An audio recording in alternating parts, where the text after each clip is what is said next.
exhibition here.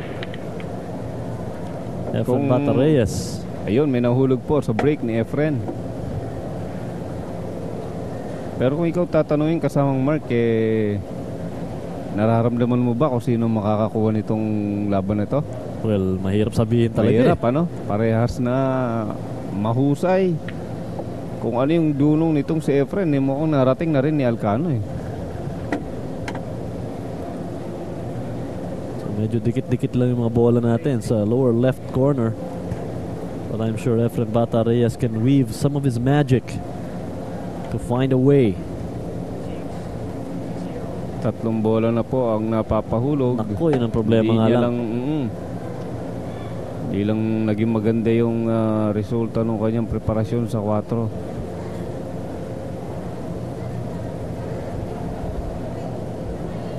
Off the rail here for Efren Bata Reyes. And he's hoping for a safety. Makukuha ba niya? Bakit ba ang gagaling ng mga ito sa mga kick shot? Meron pang baong safety shot, ano? Oo. Yan yung pagbabalik ni Ronnie Alcano sa mesa. Hindi pa ganun kadali yung binigay sa kanyang tiro dito ni Efren Bata Reyes. At mailulusot ba niya? Safety. Perfectly executed by Ronnie Alcano. Halos lahat ng bola ang binara niya doon sa gitna.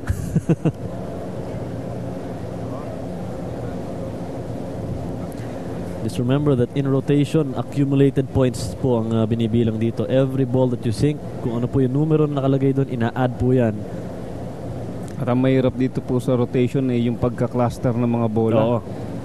Sa dami po niyan talagang kahit gaano kakalakas sumargo, unless na makakaulog ka ng marami, talagang maraming obstacle, ano? Kaya dito sa laro na tong rotation, minsan isang rack nagtatagal Dahil dito mo nakikita kung sino yung mas magaling dumepensa. Palitan lang ng ano yan ng technique. So Efren looking up. Oh, what a shot by Efren Bata Reyes. Oh boy. Maging si Senate President Manny Villar kasamang Mark, napapailing doon sa tinira. Unbelievable shot from Efren Bata Reyes. What a shot. Akalain mo ba naman yung tirang yun no? Mukhang shot of the match. Oo. Ayan, tingnan natin yung shot replay, of the tournament. Kumbaga, tinan mo naman yan. 1, 2, 3. Eksakto. Thin cut pound the 4. 3 rails ang ginamit. Kita mo naman, oh.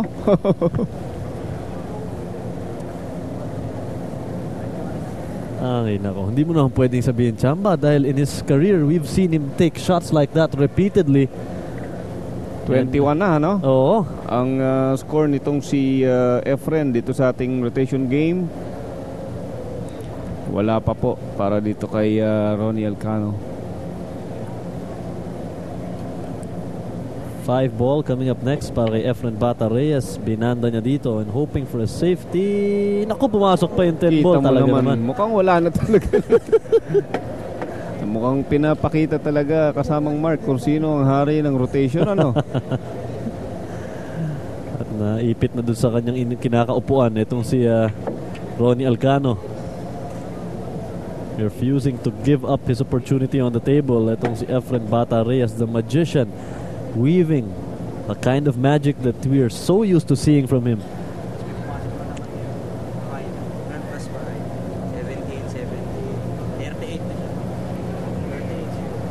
38 points now for Efren Bata Reyes. What a shot. 44. Make that 44 points. Last 3 balls. Last 3 balls. 7. Thin cut on the 7. Ako, kumalog lang. Kumalog lang po. Pwede pa. Balik sa mesa itong si Ronnie Alcano. Ito na ang hinihintay niyang pagkakataon kasamang Mark, ano? So dito natin titingnan yung tibay nitong si Ronnie Alcano. At sa mga nakakaalam ng larong rotation, 7 na lang po talaga tinitira dito. Kitang-kita mo na no? 8 ball para kay Ronnie Alcano.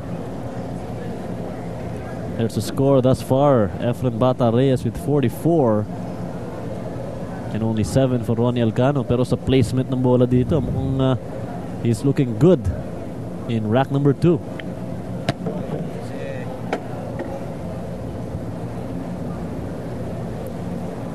Lusutan na lang dito. And I think Ronnie is going for the 9-15 combo. Kung mailulusot ba niya yan?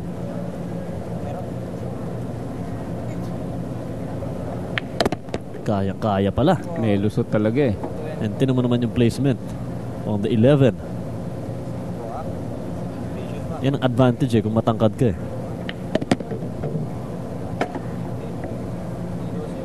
Simple tinitira.